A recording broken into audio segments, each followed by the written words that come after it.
caso voy a dar una plática sobre lo que es el mueble taraseado.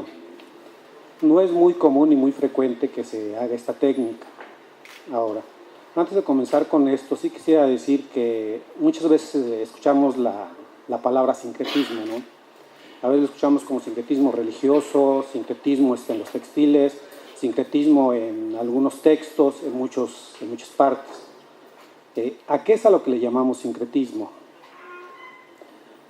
Propiamente se le llama cuando es la unión de dos culturas.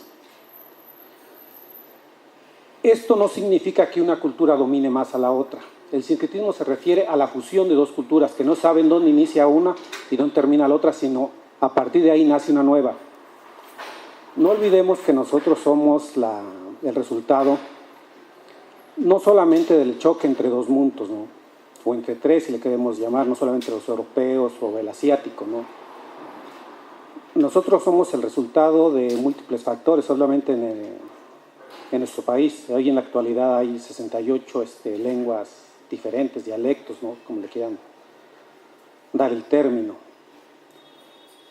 Muchos de estos conceptos se han fusionado y nos han dado origen a diferentes manifestaciones.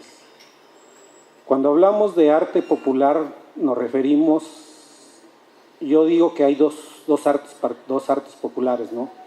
El general y el particular. Cuando hablamos en general nos estamos refiriendo a todas y aquellas manifestaciones que existen dentro del ámbito artesanal, las cuales se dan en muchas partes de nuestro país.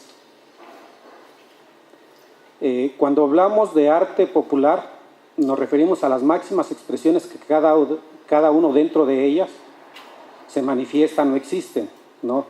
Todos somos artistas, aquel que tiene el reconocimiento o aquel que no lo tiene, ¿no? Esto es como el arte formal. En el arte formal muchas veces existen aquellos artistas, aquellos pintores, ¿no? Que nunca destacan y que se dedican a hacer obra, pero no por eso dejan de ser artistas.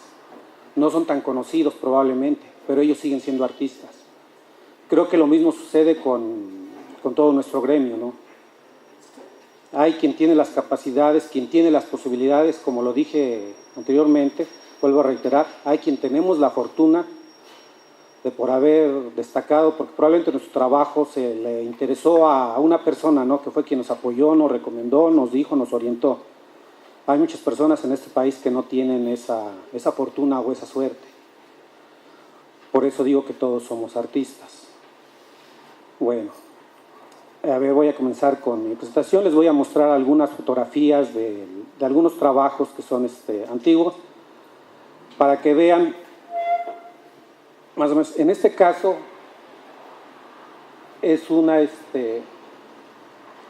cajita, y esta cajita es oriental, probablemente sea filipina, está forrada con carey e incrustada con concha de madreperla. Tenemos en este caso que probablemente, bueno, pido disculpas, no se ve muy claro, es un biombo chino o probablemente japonés incrustado con concha y policromado. Todas estas piezas normalmente son del siglo XVI. Continuamos. Es otra pieza igual con la misma técnica que la anterior. Y vamos a ver aquí un recuadro con ciertos detalles que tienen estas piezas. Vemos una pieza de origen árabe, vemos los elementos. Recordemos que España estuvo conquistada durante 300 años por los moros. Bueno, creo que para ella por más tiempo, por algunos siglos. Y ellos tenían prohibido representar figuras vivas dentro de cualquier decoración o de cualquier ilustración que ellos hicieran. Entonces, es por eso que son geométricos únicamente sus trazos. Tenemos otra pieza que probablemente pueda ser europea, de alguna parte, con incrustaciones de marfil seguramente, y esgrafiada. Tenemos otra pieza igual que volvemos al anterior, un vargueño, unas piezas antiguas.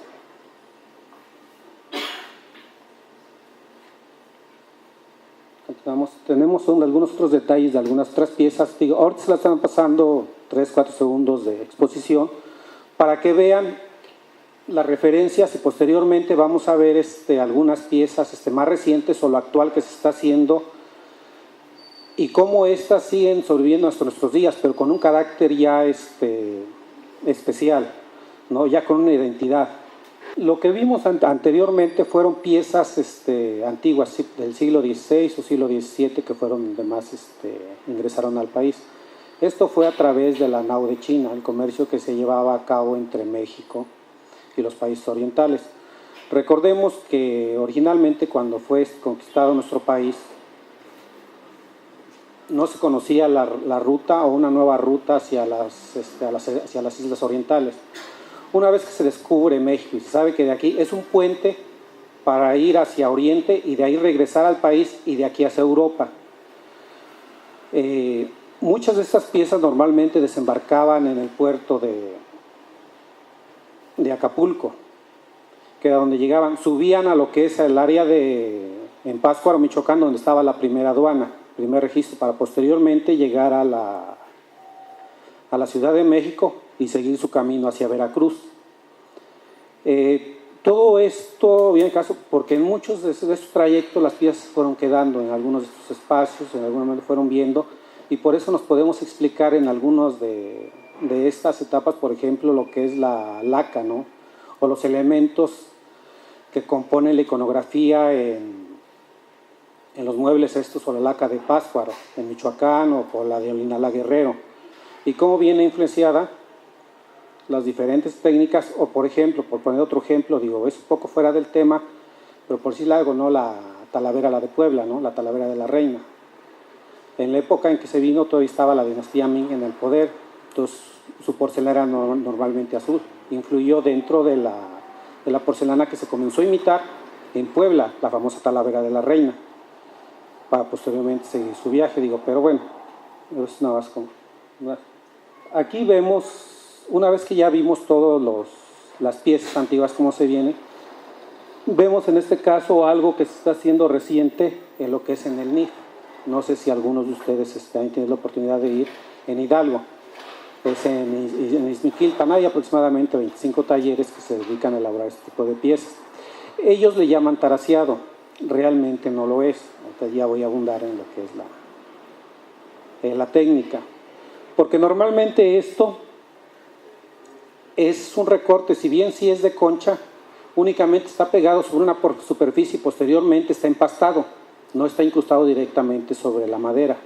Es pulido y es por eso que únicamente la parte de arriba de un lugar es donde se ven las figuras. Vemos que son algunas de las cajitas. Lo más tradicional en esta parte son los instrumentos musicales, no sé si los han visto, que son guitarritas, que son arpas, que son cosas que son, digo, de aproximadamente 4 centímetros y que los venden en un estuchito, ¿no? Eso es, digamos, sería lo tradicional en esa área. Ahorita a continuación también vamos a ver lo que se comenzó a hacer en Santa María del Río, en San Luis Potosí. Estas famosas cajas, bueno, es más famoso por los rebozos que hacían, ¿no? O las cajas estas reboceras que se está haciendo. Hace muchísimos años todavía era taraseado. Lo que sucede es que a través del tiempo, pues obviamente las tecnologías van cambiando. Ahora se tiene la posibilidad de laminar la madera con un espesor de 1 milímetro o menos, ¿no? Y únicamente se recortan igual figuras y son pegadas sobre una superficie plana, pero bueno, son cosas que ahorita vamos a ir viendo un poco más adelante algunas de las figuras. A ver, seguimos Mire, no sé si ustedes las han visto en algún lugar o las ubica, las clásicas cajitas, ¿no? Reboceras de Santa María del Río. Digo que antes prácticamente era como un insulto en regalar el rebozo y no regalar la caja, prácticamente era un conjunto, ¿no? Que desde que llegaban al taller tenían que salir a la venta de esta manera. Aquí vemos otro, inclusive antes era muy típico que se les pusiera este lugar donde vemos, aquí vemos el letrero donde dice Santa María del Río y trae las iniciales, normalmente a la persona a la cual se lo obsequiaba o de la persona que se lo obsequiaba y a la persona a la que iba dirigida.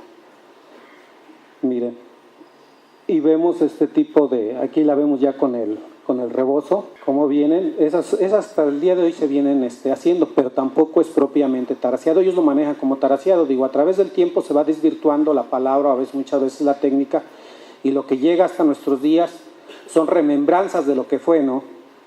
Y que no es algo que se vaya diluyendo en un corto periodo, sino son a través, en este caso, de siglos, ¿no? Que han venido deteriorándose, y se va perdiendo la memoria realmente de lo que es la técnica como tal. Seguimos viendo otras imágenes, no sé si las ubiquen ustedes. Miren, aquí tenemos una muestra de lo que se hace, digamos, no exactamente las cajitas de Santa María del Río, pero nos da la idea, porque son únicamente pequeñas laminillas de madera que son de 1 milímetro de espesor, que se forman como un mosaico, como un rompecabezas, y posteriormente son pegadas sobre una superficie.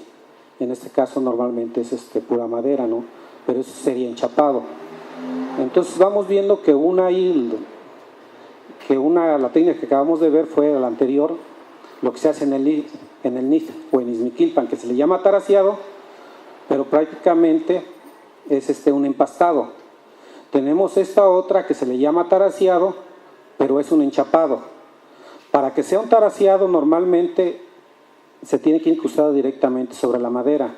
Ahorita vamos a ver una tercera técnica, que normalmente esta es para que sea marquetería, que muchos hemos escuchado la palabra, que en vez de tener 1 milímetro o 2 de espesor, debe tener más de 3 milímetros cada pequeño mosaico de la madera, que le da mayor firmeza.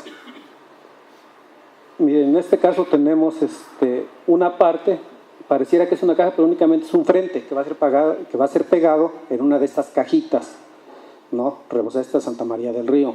Por eso les digo que son técnicas muy diferentes que la gran mayoría confunde. Miren, aquí inclusive tenemos algunas muestras de lo que se puede conseguir ya en algunas madererías especializadas, donde ya le venden a uno todo lo que es las tiras, ¿no? Ya armadas. Sigue siendo madera, ya no es tan artesanal porque ya viene hecho mecánicamente, pero que es aplicado en las cajas igual con un pegamento, ¿no? Únicamente, digamos, para forrarlas. A esto normalmente se le llama enchapado. Aquí tenemos un catálogo de muestras igual, nuevamente, de mucho de esta parte que ya se consigue en las tiendas. Esto es muy importante que uno tenga un conocimiento con respecto a lo que uno está adquiriendo, ¿no? Para saber diferenciar la técnica y en consecuencia la cantidad de trabajo y la calidad del mismo, para poder apreciar de una forma más certera y darle el valor justo de una pieza, ¿no? Porque hay piezas que pueden variar muchísimo entre la misma caja de las mismas dimensiones, entre 100 pesos o 3,000 pesos, y uno dice por qué si uno lo ve básicamente que es lo mismo, ¿no? Hay que tomar en cuenta que las piezas, las taraseadas realmente llevan en los museos, digo, las que conozco en diferentes lugares como es el Frasmaye, el Museo de Virreinato en Tepozotlán, que tienen 400, 500, otras hasta 800 años más, porque llegaron con los españoles, pues ya cuando ellos trajeron cosas que ya tenían bastantes años, ¿no? Y que siguen estando, o sea, son trabajos para perdurar. Yo le digo que a la gente que una vida y varias más, ¿no? Son cosas para heredar, mientras que mucho de esto pueden ser muy bonitas, pueden ser agradables, pero que al final de un tiempo tiene una periodicidad en la cual caduca, ¿no? Ya sea por la humedad, ya sea por un mal manejo de la obra, y que por lo tanto uno tiende a cambiarla, no reponerla por otra, digo, porque realmente por sus costos pues no representa mayor.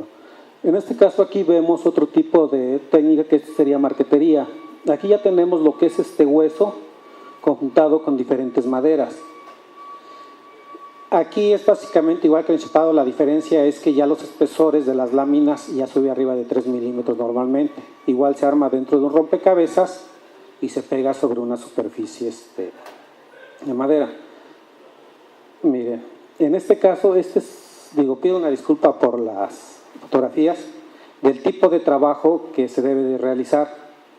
Cuando es un trabajo de taraseado, normalmente se recorta cada una de las piezas individualmente en el material que pueda hacer. Digo, para que sea taraseado se le puede incrustar cualquier cosa a una pieza. siempre y cuando se pueda recortar. Puede ser desde una piedra, puede ser en este caso concha de madreperla, puede ser hueso, puede ser marfil, puede ser cualquier madera contrastante, pero debe tener estas características. Si vemos aquí cómo a ver si regresamos al anterior, si vemos aquí, está marcada la pieza individualmente, se marca individualmente sobre la superficie incrustar, se excava, digamos, la parte, se le hace el hoyo con la forma o el agujero, y posteriormente esta es incrustada dentro del lugar. Si pasamos a la siguiente, aquí vemos cómo vamos formando una especie de flor y cómo ya se marcaron las otras dos piezas que se van a ir incrustando dentro de la pieza, ¿no? Y así vamos a ir sucesivamente hasta que vean que está formada la flor completamente. Pero esto es un trabajo no solamente de taraseado, es un trabajo, yo le digo a la gente que es un trabajo de orfebre. ¿Por qué de orfebre? Porque también se tiene que trabajar igual que los orfebres con arco de joyero, que son ceguetas muy delgadas, ¿no? Que inclusive llegan a tener el espesor de un cabello para poder recortar estas piezas. Inclusive cada uno son ajustadas individualmente. Cada una de estas piezas, a la hora que uno lo está trabajando, todas son por separado y después hay que armarlo, marcarlo sobre la pieza e incrustarlo individualmente, como algunas muestras de las que ustedes, traje la oportunidad de traer, porque no es lo mismo verlo en fotografía que verlo físicamente. En este caso, una vez que se haya terminado la presentación, se pueden acercar, las pueden tocar, las pueden ver, para que vean cómo están estructuradas, ¿no? El trabajo físicamente palpable. Miren, aquí tenemos otra muestra de trabajo que ya se hizo la marcación y ya se hizo el saque de toda la madera y tenemos algunas piezas que se van armando individualmente, todo esto. ¿Por qué? Porque normalmente cuando es hueso tiene ciertas limitantes en el ancho o en el largo del hueso, como son tomadas únicamente de las canillas de los animales, y puede ser cualquier animal, digo. En este caso normalmente se ocupa, o yo ocupo, lo que es el hueso de res, ¿no? Y las canillas son aquellas partes donde el animal sostiene su peso, que se vendría siendo esta parte, pero colocada en el suelo. Miren, y aquí vemos también otro acercamiento de cómo va parte del proceso y cómo se tiene que hacer esto.